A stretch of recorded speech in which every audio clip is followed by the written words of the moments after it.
Whether or not you're a gamer, there are cheat codes for life. And once you have them, everything about how you play changes. Back when we played video games with quarters, you'd get 3 lives, and before you know it, you'd have to start all over. That's exactly how most people live. Every email, every awkward conversation, every setback feels like losing a life. When you play scared, you play small. Your creativity shrinks, your thinking narrows, and your relationships pay the price. Wherever you are right now, winning on paper or still fighting for traction, one thing that is probably true. Some part of you knows that you're playing at a fraction of what you're capable of. That restlessness, it's a signal, pointing straight at the life of your dreams. And the window is real. We all get about 4,000 weeks. And most of us, if you're over 40, you're about halfway through. The real question is, what do you do with the time you have left? I remember playing Mario Brothers at the House of Pizza growing up, and you put the quarter in the machine, you get 3 lives, no idea what was coming. You get a little caught off guard, you lose a life, suddenly you're down to your last one. You're playing scared, you don't want to make a stupid mistake and have to start all over. That's like living paycheck to paycheck or running a company. And here's where that fear actually costs you. When your nervous system believes you're on your last life, it cuts your creativity, your cognitive capacity, and your ability to connect with people. See the same pattern with founders and executives, working with some of the biggest companies in the world. It's almost universal. All right, in this video, we're going to cover the 3 cheat codes. First is the threat detector. Your nervous system is scoring everything that's happening on the threat level. And once it's properly calibrated, you'll play better than ever. Second, the power-ups, the 3 pillars that make your success sustainable. And third is God mode, how to run your days from a compelling vision instead of being held down by the past. Your nervous system runs this threat detector day and night. The problem is that the parameters were set in early childhood development. You didn't really have much of a say in it. When you were young, disconnection was a survival threat. Not being heard, not mattering to someone, registered as a threat to your life. So it created this conditioned personality, this version of ourselves that we always feel like we need to defend and protect. And today, a one-word reply on something that matters, you can register as much threat as a car crash. But the hardware works fine. It's the settings that need some adjustment. Anger, anxiety, fear, when people push your buttons, these are physiological responses built for falling off a bridge or running away from tigers. And we fire them off at emails. Picture this, you're driving along, you have something you're really mad about, and then running late, and suddenly your tire blows out and your car slides right off towards a cliff, and it's like teetering back and forth, and then someone comes along and pulls you out right before the car tumbles over and explodes into a ball of flame. Now, you still have whatever you were mad about, you're still late for your appointment, you're probably all banged up and your car's a mess, but you're gonna be so happy, so excited. Every worry is gonna be gone. It's like a new life. The truth is, you could be feeling that all the time. How do you know there wasn't about to be a nuclear missile that just landed next door, but it got diverted? Nothing in your life has changed except for the comparison, which means you have a lot more agency over fear than you think. So here's the cheat code. When that alarm goes off, when you feel that discomfort, think of it like a error message popping up on your laptop screen. First is to name the threat. What's the title of that error message? Person is rude, I'm being judged, I'm not included, she doesn't care. Step 2 is to trace it back. How you feel that sensation, that feeling that comes over you as it arises. Think about when you first felt that. Think about the types of situations where that feeling arises. And then score it. How intense was that feeling? Was it a 7 out of 10? And then just kind of let it be. And think about how much of a threat it really is. A lot of times it's a 0. But don't attack yourself for overreacting. That younger version of yourself, when those parameters were set, was probably hurt, was probably protecting your young emotion. Give it some credit. And there's this act of reparenting yourself, nurturing that part of yourself, having compassion and love for that.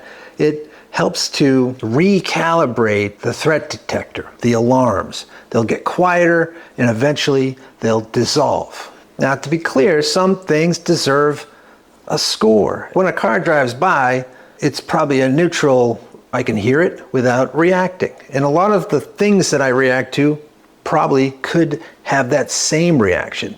Now, when your partner doesn't react to something that matters to you, that can be a threat that can impact the relationship and your connection. You may need boundaries or better communication, but you're still better off to react to it from a place of curiosity than fear. So you keep playing and you keep your creativity, your openness intact. That alone changes how the game feels. Now for the second cheat code. And this is the one a lot of really successful people don't pay enough attention to. In the game, your purpose is simple. You play the best game, you get the best score, you get through all the levels, you beat the boss at the end of I don't know, whatever it is. But your reason for living is your calling. It's your unique gifts, that thing that you bring to the world that makes the world a little better. Your calling sits at the intersection of what you love, what you're really good at, what the world needs, and what can sustain you or you can get paid for. So the Japanese call it ikigai. And it's not an endpoint. It's a continually growing thing. You learn something, you master it, you add your unique mojo, you make it great, and then transcend on to the next thing. It keeps evolving as you do. But your calling can't stand up on its own. Underneath it, you need what I call the growth foundation. 3 pillars: health, connection, and resources. Health is mental, physical, and spiritual. Connection is the relationships where you feel safe and known. And resources, it is money, but it's also your skills, your network, your experience, your reputation, your credentials. Neglect any of the pillars, and the whole structure gets wobbly, fragile. Towards the end of COVID, we went to see the last taping of the Ellen show in Hollywood. The person that really stole the show was her DJ, sidekick, the co-executive producer, Twitch, Stephen Twitch Boss. He's this just magnetic, multi-talented, he just seemed like the most joyful guy in the world. He got the audience all energized. He just seemed amazing. And then about 7 months later, after the show ended, he took his own life. He was 40 years old. Now, from the outside, he had a lot of success. He had extraordinary resources, his fame, his connections, his income, all these things, and a beautiful family. But what came out afterwards is he'd been struggling emotionally, mental health challenges, and challenges with his connections. And that's why we need to keep that foundation strong.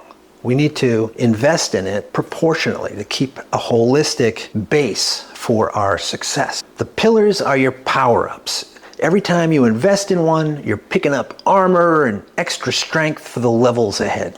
Which brings us to the third cheat code, and this one changes everything. My son played this Donkey Kong game, and of course by that time we didn't have to use quarters, but it had this hidden mode where the ape became white and he could just blast through everything. He was invincible, and that nervousness of losing a life or losing your health or whatever just disappeared, and you just flew through everything, and it was amazing.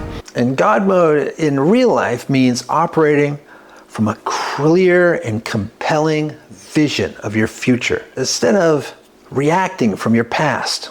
Now here's how to build it. You pick a point a few years out, a nice round number like 2030 or a big birthday coming up, and you think about your calling and each pillar of your foundation and what that would look like. You could do an image collage or keywords. I like to do what I call pains and promises. So I look at each area and think about what are the things that keep me up at night? What are the things that when I think about, they give me a little, ooh, I want those, and what would those look like fixed? And then the promises. What are the things that really excite me, that I would love to learn or do or accomplish. And then in each area, I crafted into a little vision statement for all 4 areas. One trick is you can put that into ChatGPT. You can be real rough with it. You can just talk it out and ask it to craft for you a vision statement for that future version of your life. Colonel Sanders was 62 when he started getting his franchise off the ground. And the story goes that he went to hundreds of banks. He just kept making a wider circle around his house. And eventually he got the money. But now KFC has over 30,000 restaurants in more than 140 countries. There's something that big inside of you right now. I guarantee it. So here's another trick. I did this before I was really good with AI, but I turned it into my vision statement into an acronym. And this was a while ago, but that one was Best Dean. So each letter stood for part of my vision statement. The best was the B, was best-selling author. The E was elite fitness professional. The S, successful entrepreneur. And it went on. So I could open up my journal in the morning and write the letters down, B, E, S, T, and then write each sentence. And then after that, I would write my gratitude list. And the fact is, when first thing in the morning, you engage these neuromotor pathways, in addition to the thinking and visualizing, and you bring up that emotion, like what you would feel when that's your reality. You really play that as the movie. And that just really focuses your cognition and your gameplay. It changes the way you live your life. And it also affects the reticular activating system. And this is a part of your brain that filters things out. If you were gonna buy a certain car, you'd start seeing them all over the place. We just learned about like ducking, where the Jeeps have ducks on the dashboard. And now we see ducks everywhere. And what's nice is with this type of a vision, when that threat detector goes off, and you name it, you trace it, you score it, and then you can think of your acronym and feel the way you feel in the best chapter of your life. So when that weird email comes in or the person never replies to your text message, you just stay in God mode. Now here's the best part, is that you don't have to reach the vision to feel it. Your nervous system rewards the direction, not the arrival. So the moment you're moving towards your real potential, you feel it in your body. Okay, so let's lock in the 3 codes. First, right size your threats. You're gonna optimize your threat detector. Then build your power-ups. Health, connection, resources. The foundation decides whether your success holds or collapses. And write your vision. That direction is what makes you feel alive long before you get there. If you want to know exactly where you stand, check out the Life Quality Calculator. You'll find a link below. I'd love to hear your thoughts in the comments. Like, subscribe. Most of all, I hope to see you in the next video. Remember, you're a gift. Stay present.